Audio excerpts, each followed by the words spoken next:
Mesdames, Messieurs, bonsoir et bienvenue à cette édition du journal sur les antennes de Numérica Télévision. Les titres avec Iban Bichimtois. 48 heures seulement après la marche pacifique mais non autorisée organisée par le comité laïque de coordination, l'archevêque de Kinshasa dénonce l'attitude des forces de l'ordre sur les fidèles catholiques. À la commission électorale nationale indépendante, on poursuit avec la sensibilisation sous la machine à voter. Aujourd'hui, la centrale électorale était avec les pasteurs de l'église protestante à Kinshasa. Merci de continuer à nous faire confiance. De toute façon, vous avez raison. Je vous le disais à l'instant, le cardinal Laurent Monsengo est monté au créneau pour dénoncer l'attitude des éléments de force de l'ordre dimanche dernier sur les fidèles de l'Église catholique et d'autres confessions religieuses qui voulaient marcher pacifiquement. Il a déploré des morts enregistrées ce jour-là et appelle les chrétiens à rester inébranlables dans la foi. Images et commentaires dans nos prochaines éditions d'information. À la Commission électorale nationale indépendante, l'heure est à la sensibilisation des Congolais sur la machine à voter. Ce mardi, le vice-président de l'organe chargé d'organiser les élections en RDC était à l'église du Christ au Congo. Là-bas, il a sensibilisé les pasteurs protestants de différentes paroisses de la capitale. Anita Kangoudia, Rachel Kitita et Doudou Kasouba. À la Commission électorale nationale indépendante, pas une seconde à perdre quant aux préparatifs des élections prévues le 23 décembre prochain. C'est une course contre la montre que mène la centrale électorale en vue de respecter toutes les étapes prévues dans le calendrier électoral. Avec les pasteurs des différentes paroisses protestantes à Kinshasa, Norbert Basengezi Katitima, vice-président de la CENI, a parlé machine électorale. C'est dans le cadre de la sensibilisation à la machine à voter que cette rencontre a eu lieu. Nous avons parlé du calendrier, nous avons parlé de la loi électorale et nous avons parlé de la machine à voter. Tout le monde s'apprête pour la date du 23 décembre 2018 en respectant les étapes suivantes. Nous allons clôturer au niveau du Kassai central, Louis Camige, le 31 décembre, le 31 janvier 2018 au plus tard. Nous allons déposer la loi sur la répartition des sièges, c'était l'annexe à la loi, en avril 2018 et le président de la République promulguera cette loi le 8 mai. Selon le vice-président de la CENI, l'église du Christ au Congo se dit prête à accompagner la CENI dans la sensibilisation. Audience à l'Assemblée nationale, le président de la Chambre basse du Parlement a échangé hier avec le nouvel ambassadeur de la Fédération de Russie en RDC. Il s'agissait, selon les diplomates russes, d'une visite de courtoisie. On écoute monsieur Alexel Setebov au micro de Tapi Loutoulou. Il s'agit d'une visite de courtoisie. Ma première visite à son Excellence, Monsieur le Président de l'Assemblée nationale de la RDC. Et on a discuté les perspectives de nos relations bilatérales. Je pense que le plus important résultat de cette rencontre était la discussion et la compréhension de la nécessité d'établissement les liens étroits entre l'Assemblée nationale de la République démocratique du Congo et les demandes d'État de la Fédération de Russie, ainsi que la création des groupes d'amitié qui pourraient, des députés des deux chambres de Parlement, qui pourraient contacter directement et discuter tous les problèmes concernant nos relations. La suite du journal avec vous, Anita Kangoudia, pour évoquer la polémique sur la coupure de la connexion Internet et la présentation d'un nouvel ouvrage sur le parcours sportif de Selembe Di Abebe Bikila, Mais parlons d'abord des activités du Fonds des Nations Unies pour la population. Tout à fait. Ouverture ce mardi de l'atelier qu'organise le Fonds des Nations Unies pour la population.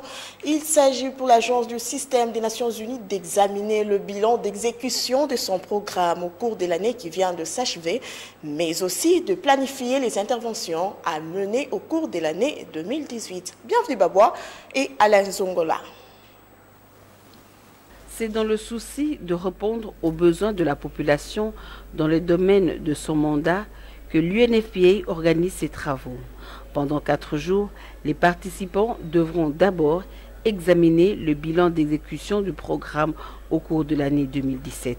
Pour le représentant résident de l'UNFPA, les participants devront aussi tenir compte du contexte actuel et tenir compte de l'agenda de développement à l'horizon 2030 et des ODD pour l'élaboration du plan 2018. Le gouvernement congolais salue la coopération UNFPA-RDC. Je voudrais lui rassurer du soutien du gouvernement et de mon ministère en particulier pour un plein succès dans l'accomplissement de sa mission en République démocratique du Congo. La revue annuelle fait partie du mécanisme de suivi et évaluation prévu dans le plan d'action du programme Pays du Fonds des Nations Unies pour la population, pour la République démocratique du Congo, conjointement signé en 2013 entre les gouvernements représentés par le ministère ayant la coopération internationale dans ses attributions et les fonds des Nations Unies pour la population. À l'issue des travaux et de commun accord avec les parties prenantes, un document sera produit. Coupure de la connexion Internet et des services SMS, on en parle encore. Des scientifiques dénoncent la décision prise par les autorités. Pour eux, cette situation handicape non seulement les activités académiques, mais elle sépare également les intellectuels du pays aux autres du reste du monde. Ils l'ont dit à Gloria Nseya et Imani Tango. Les scientifiques sont en train de mener des recherches au moyen d'Internet. Mais quand on arrive à constater que l'Internet ne fonctionne pas, cela c'est un blocage systématique, disons. Alors, comme ça constitue un frein, donc nous disons que c'est un point négatif, disons, dans le pays. Nous sommes en train de déplorer cette situation et nous demanderons avec insistance que on puisse travailler les instances compétentes pour que la situation soit régularisée. Parce que, comme je le disais tantôt, l'homme ne peut pas vivre sans communication, sans être en contact avec les autres. Oui, la communication humaine est là, mais quand je dis que l'homme ne peut pas vivre sans communication, je voulais voir l'évolution au stade où nous nous trouvons. Vous ne pouvez pas passer toute une journée sans être en contact avec ce qui se fait ailleurs, et de façon réelle et de façon rapide. Il y a le désagrément sur le niveau de coupure Internet. Depuis le samedi jusqu'à aujourd'hui, le gouvernement de la RDC n'a pas encore remis la connexion. Je demande au gouvernement de remettre l'Internet, sa connexion, parce qu'on a des travaux à faire sur Internet. On a des TFC à travailler sur Internet, de TP à faire. On a beaucoup de choses à faire sur Internet en tant qu'étudiante de l'Université de Kinshasa.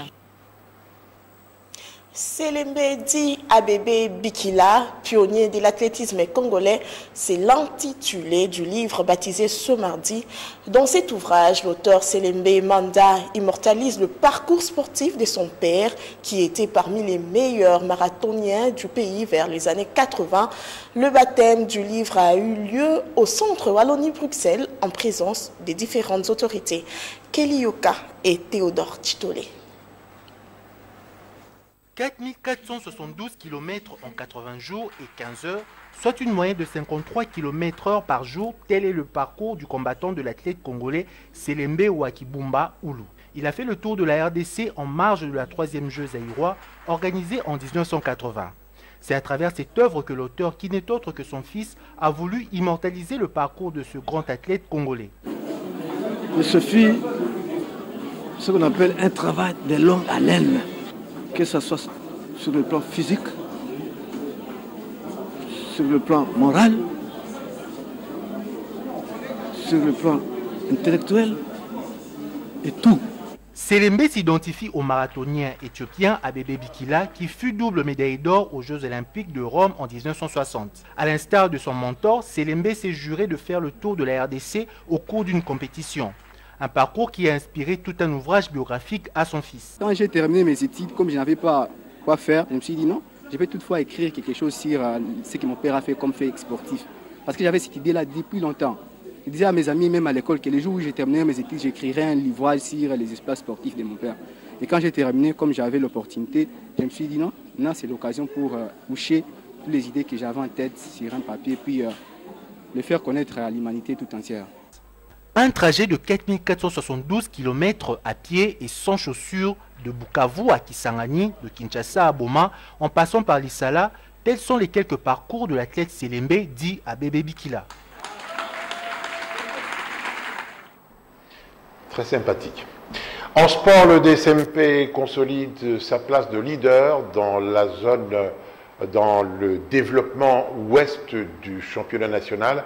Les Verts et Blancs de la capitale ont battu Nord Sport de Matadi sur le score de 3-1. Cette victoire permet au DSMP de prendre 4 points d'avance sur son éternel rival, l'AS Vita Club, qui compte un match de moins tout de même, sauf changement de dernière minute. Les deux équipes vont se retrouver ce dimanche au stade des Martyrs. L'actualité en dehors de nos frontières, les diplomates africains veulent obtenir un face-à-face avec Donald Trump. Et ce sera probablement à Addis Abeba. En effet, les représentants africains aux Nations Unies ont adressé une invitation au président américain pour le sommet de l'Union africaine prévu à Addis Abeba en Éthiopie du 28 au 29 janvier prochain. Merci de nous avoir suivis dans ce tout petit et sympathique journal. Le prochain, demain. Bonsoir.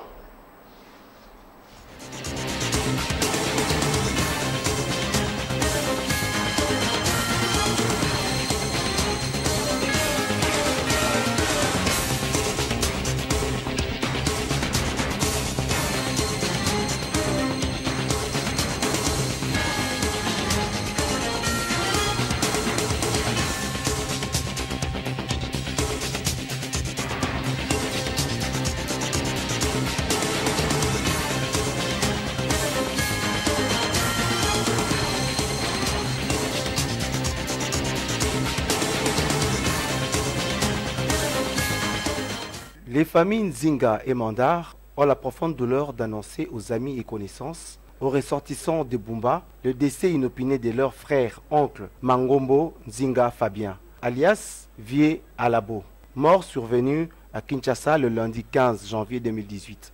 La levée du corps du défunt de la morgue de l'hôpital général de référence de Kinshasa, ex-Mamaemo, aura lieu le jeudi 25 janvier 2018 à 13h, suivi de l'exposition du corps sur l'avenue Sundi, numéro 13 bis, dans la commune de Bandalungwa, quartier Makelele, Sinkin, référence arrêt Vodacom ou encore arrêt Chibangu. L'enterrement interviendra le vendredi 26 janvier 2018 au cimetière de Kintambo. Les familles Nzinga et Mandar ont la profonde douleur d'annoncer aux amis et connaissances, aux ressortissants de Bumba, le décès inopiné de leur frère, oncle Mangombo Nzinga Fabien, alias Vie Alabo, mort survenu à Kinshasa le lundi 15 janvier 2018. La levée du corps du défunt de la morgue de l'hôpital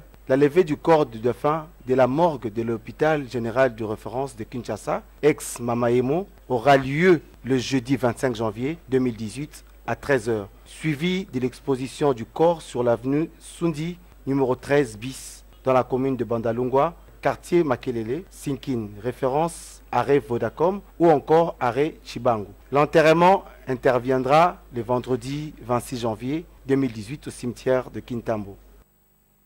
Il a plu au Seigneur de rappeler à lui l'âme de son fidèle serviteur José Mwanamputu, décédé le 10 janvier 2018 de suite d'un accident de circulation. Les familles Kikwimba Kipanzu, Lutunu et M.